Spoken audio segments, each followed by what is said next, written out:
there, runners! Welcome to Runtime, the place where we talk all things running. From blisters and diarrhea to PRs and PB&J, we've got all your running topics covered. In other words, when you've got the runs, we've got the runs. This week, Coach Joe is joined by RunWestin concierge and travel guru Chris Heuisler of Westin Hotels. All right, runners, to your marks. Get set, talk!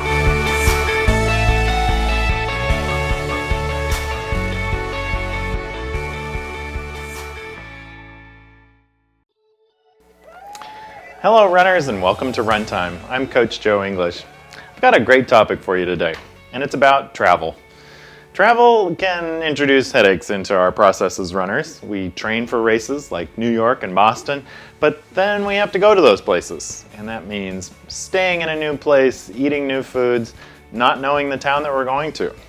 My guest today is Chris Heuisler, who's the running concierge for Westin Hotels. And Westin has a pretty unique program in that they try to take care of us runners when we go to races and stay in their hotels. So I talked to Chris about what it's like to be the concierge for running for Westin and some of the races that he's excited about over the next few months. So let's listen into the interview and then I'll close it out afterwards.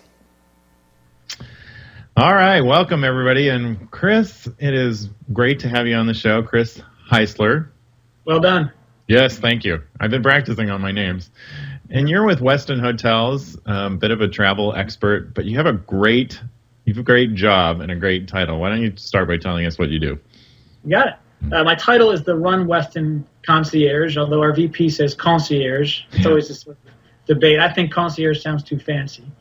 And I think travel expert is actually generous. I am not a travel expert yet. I mean, I've been on with this job for about a year and a half, and I'm learning with every trip I take. I think I'm getting better at traveling and staying healthy on the road, which in a nutshell is my job, is to really help the runner and the business traveler stay healthy on the road, be accountable on the road. Yeah. What do you find people looking for when you go to a race weekend and you're there to support runners that are coming to stay in your hotels? What is it what are they asking for? Or do they know what they're asking for? Maybe one of those things where they haven't really thought about it. Yeah. What's that experience like? I mean, you're an athlete. You travel a bunch for races, so I think everybody's a little bit different, but in general, the majority of us, because I do it the same. I mean, I travel for races too. Yeah. Still, you're anxious. You're at the end of your taper, and you're second guessing everything you've done. Yeah. You're second guessing what you're eating the night before, how you're going to sleep in this new environment. So all these things that have been routine for your past 12 or 16 weeks are no longer routine. Right. You're in a new room. You have a new menu.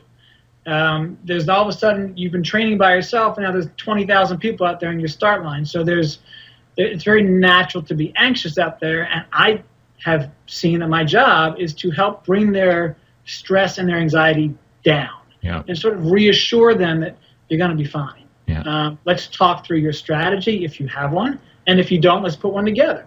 Yeah. And that strategy could be, what are you going to do your first 3 miles at? That strategy could be, where are you going to meet your spouse at the finish line? It's a plethora of questions, but the gist of it is keeping their stress levels down on race weekend by having, hopefully, the answers they're looking for to their questions. So you're there on like an individual basis, talking to people about, bringing your experience as a runner and knowing what it's like to be a fish out of water when you're traveling and being able to talk to them.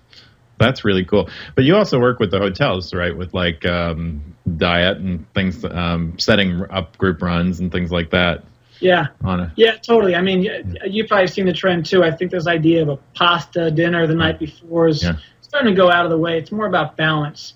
And Westin has a superfoods program, so we already have it there. It's just a matter of combining the right ingredients and meals to really make the ultimate dish for a runner. Now, granted, you might be gluten-free, you might be vegetarian, you might not like fish. So to say that we have the perfect menu, that's a false statement. We're trying to really have enough options out there for the runner, or the athlete for that matter. But yeah, it's it's a work in progress, and the good news is almost every single property I speak with is so receptive to the idea of what can we do better to cater towards a runner or an athlete on race weekends. Yeah, and you've also got the fitness program in your hotels. I'm a huge fan of Westin hotels. I know I've told you this before because I'm in them all the time, but I love what you do with the diet. So people that are out there listening, if you haven't been in a Westin hotel, they have special diet plans that their menus are color-coded, and they tell you what kinds of foods, the superfoods that are on there, which is really cool. They have things like smoothies and stuff that are great in the morning. But they also, you can have rooms where you have equipment in your room. Like if you want to have your own treadmill and stuff, which I know you did. You were Facebooking about that a while ago. You had something in your room. It's a treadmill. Yeah, I tried that. Some properties have a Westin workout room where you can have either a cycling bike or a treadmill in. And I was like, let me just try this. I don't know what it's like. Yeah. We did it for Meb when he went to D.C. He was having a dinner at the White House, and for some reason he couldn't get a room. I was like, yeah, we'll get you a room. We put him at the Westin Georgetown. We gave him a room with a treadmill in it, and he was like, is this a joke? I was like, no, we have these rooms at the Westin Georgetown. So where was I? I was in New Orleans, and I tried out the Westin workout room. I loved it. I mean, the treadmill was overlooking the water and the French Quarter.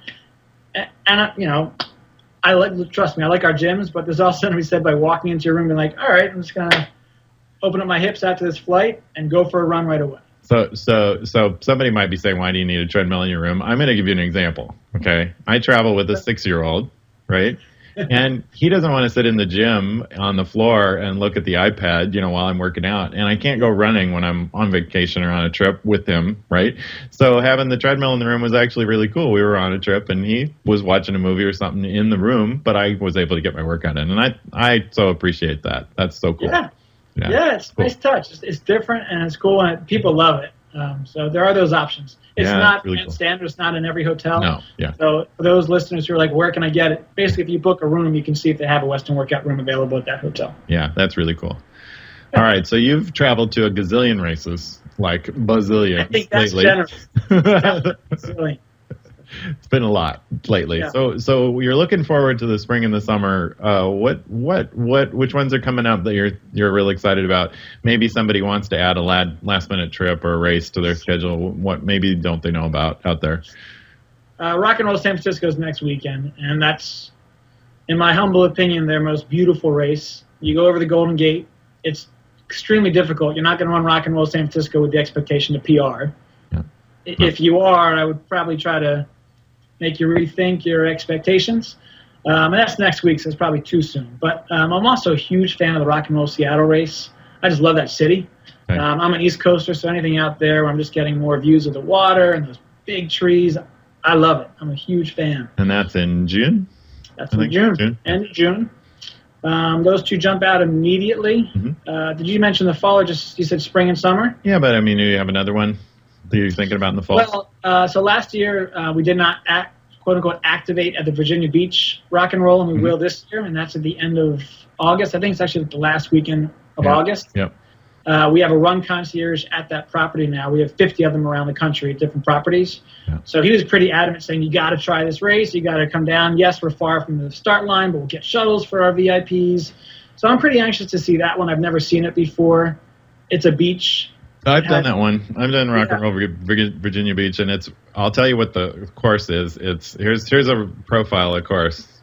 It's flat. It's really there you flat. go. If you want to PR, you want to be by a you want a flat course. That's it. Yeah, I'm excited coming up the new Nike Toronto race, 15K Toronto race in May, which is kind of cool. There are just so many now. So many.